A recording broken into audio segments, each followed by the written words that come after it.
Welcome back, focused learners. Today on The Explainer, we're going to tackle a truly foundational instrument of the science lab. We're taking what can honestly feel like a notoriously intimidating tool, the vernier caliper, and transforming it into a completely accessible, highly precise device for finding exact volumes. Whether you're an engineering novice or just someone fascinated by how we measure the physical world around us, stick with us, because by the end of this explainer, you'll be extracting dimensions down to a fraction of a millimeter. Okay, let's dive into our roadmap for today. We'll start off by meeting the vernier caliper, then cracking the least count and reading the combined scale. From there, we'll measure both a solid and a hollow cylinder before wrapping the whole thing up with our final volume calculations.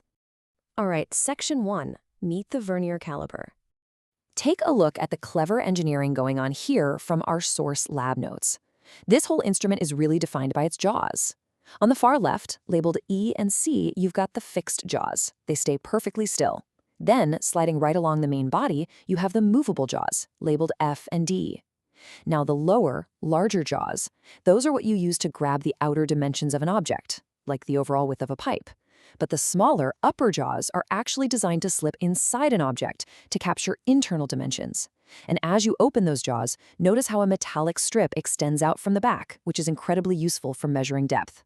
But the real heart of the tool? That's the two scales, the main scale marked along the central body and the sliding vernier scale positioned right on that movable jaw assembly. The interplay between these two scales is what gives the caliper its magic. Moving right along to Section 2, Cracking the Least Count. So how do we actually decode this instrument's precision? Well, the secret lies in a foundational concept called the least count, or LC. It basically represents the absolute smallest, tightest measurement this specific instrument can accurately capture. As our source material outlines, calculating this least count requires a really simple formula. You just take the value of one single division on the main scale, and you divide it by the total number of divisions on that sliding vernier scale. And for our specific caliper, this results in a critical baseline precision of 0.01 centimeters. Let's break down exactly why. According to the lab notes, one main scale division is equal to 1 millimeter or 0.1 centimeters. Now, the vernier scale has 10 total divisions, so if we just divide 0.1 centimeters by 10, boom, we get our least count of 0.01 centimeters. Think about that for a second. This mechanical, purely analog tool can remarkably measure down to 1/100th of a centimeter. Absolutely wild, right? Section 3, Reading the Combined Scale. Now, what's really interesting about this step is how a process that looks incredibly complicated at first glance is actually distilled into a foolproof 4-step mathematical recipe. When you clamp the jaws around an object, first things first, you note the main scale reading, or MSR. This is simply the mark on the main scale sitting just to the left of the vernier scale's zero line. Next, you look really closely at the vernier scale to find the one specific line that perfectly aligns or coincides with literally any line on the main scale directly above it. That's your coinciding vernier division, or CVD. Third step, you multiply that CVD by our baseline number, that 0.01 least count. And finally, you just add that tiny decimal value back to your main scale reading. So MSR plus the product of CVD and LC gives you your exact combined reading. Simple as that. Section 4, Measuring the solid cylinder. To ensure absolute accuracy, the source lab notes show that multiple trials were taken here, clamping the caliper around slightly different parts of the cylinder to account for any tiny physical imperfections in the object itself. After 3 distinct trials, the data was averaged out to give us these highly precise mean values. You can see the solid cylinder has a perfectly calculated mean length of 2.45 centimeters and a mean diameter of 1.85 centimeters. Notice how those dimensions are specified right down to the 100th decimal place? That's all thanks to our caliper's least count. Next step, Section 5, Measuring the hollow cylinder. Now, check out these really neat results extracted straight from these sources tabulation tables. The length of this hollow cylinder comes out to 3.7 centimeters, but the absolutely critical structural difference here is in the diameter.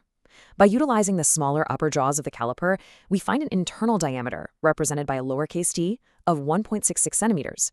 Then, switching over to the larger lower jaws, we measure an external diameter, capital D, of 1.8 centimeters. So that tiny 0.14 centimeter difference between the outside and the inside, that's actually the physical thickness of the cylinder's walls. It's just a brilliant way to map out an unseen structure. And finally, Section 6, Final Volume Calculations. And this brilliantly illustrates how mathematics really adapts to physical reality. On the top, we've got the straightforward formula for a solid cylinder. Volume equals pi times the diameter squared times the height or length, all divided by 4.